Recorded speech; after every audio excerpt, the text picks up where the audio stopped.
Good morning, fifth graders. Today we're going to talk about the Battle of the Books. This is just some of the books that are on the list for this year. The first is Gregor the Overlander by Suzanne Collins. It is the first book in the Underland Chronicles series, and she is also the same author as the one who wrote The Hunger Games. Gregor mistakenly falls through a grate in his apartment building's laundry room and ends up with his little sister Boots in the Underland. The Underlanders believe that Gregor is the person foretold in a prophecy sent to save them in a time of war. Gregor wants no part of this until he realizes it all may have something to do with his father's mysterious disappearance a few years earlier. Can Gregor rise to the challenge and save himself, his sister, and the Underlanders? And will he find his missing father? Next we have Punished by David Lubar. Logan and his friend Benedict run into the wrong guy at the library, literally. When Logan slams into the reference guy in the basement and gives him a little bit of lip, Logan gets punished, really and truly punished. He has 3 days to complete 3 tasks before Professor Wordsworth will lift the magical punishment that keeps getting Logan in more and more trouble.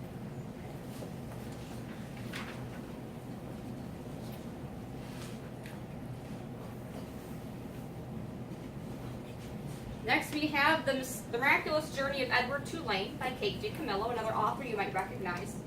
Edward is a China rabbit who lives with Abilene. He loves everything about his life with Abilene, and she adores him. But then one day, he gets lost.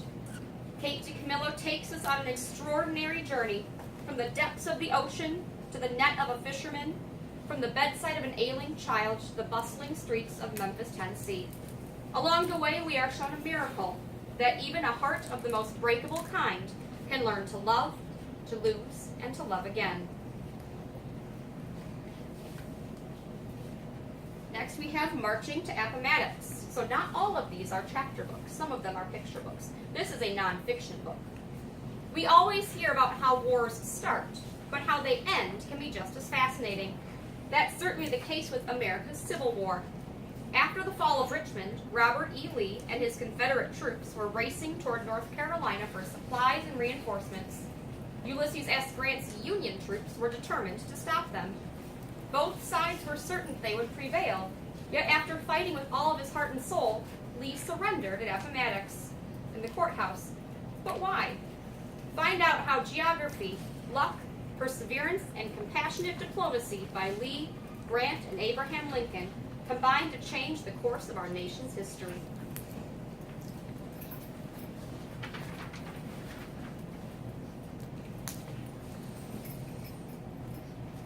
Another picture book that is also nonfiction called Oh, Rats by Albert Marin. It is also nonfiction. Rats are able to claw straight up a brick wall, squeeze through a pipe the width of a quarter, and gnaw through iron and concrete. Rats are also revealed in this fascinating book to be incredibly intelligent and capable of compassion. Weaving together science, history, culture, and folklore, award-winning writer Albert Marin offers a look at rats that goes from the curious to the repulsive, horrifying to comic, fearsome to inspiring.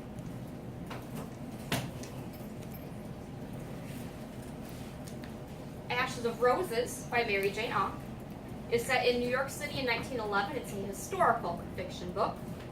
When Rose Nolan arrives on Ellis Island as a 17-year-old Irish immigrant, she's looking for a land of opportunity. What she finds is far from all she's dreamed. Stubborn and tenacious, she refuses to give up. Left alone to fend for herself and her younger sister, Rose is thrust into a hard-knock life of tenements and factory work. But even as she struggles, Rose finds some small, bright points of her new life. At the movies with her working friends and in the honest goals of her mentor, Gussie. Still, after her exhausting days as a working girl, Rose must face the confusion of balancing her need for simple fun with her more wary feelings about joining Gussie in her fight for better working conditions. When the devastating Triangle Shirtwaist Factory fire of 1911 rushes into Rose's life, her confusions are brought to an all-too-painful head. To whom and to what can she turn when everything around her is in ashes?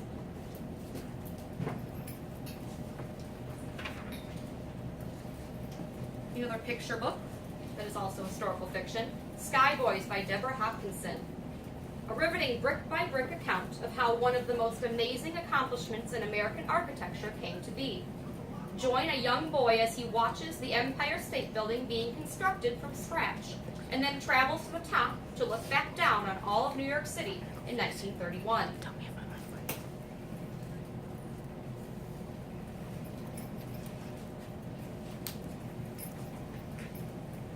And Counting by Sevens by Holly Goldberg Sloan.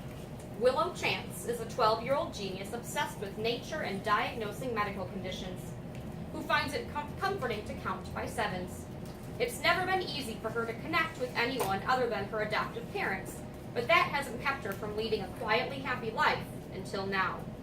Suddenly, Willow's world is tragically changed when both of her parents die in a car crash, leaving her alone in a baffling world.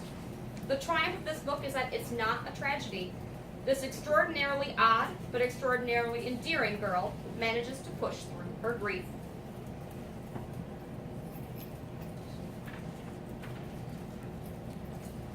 The Birch Bark House by Louise Erdrich.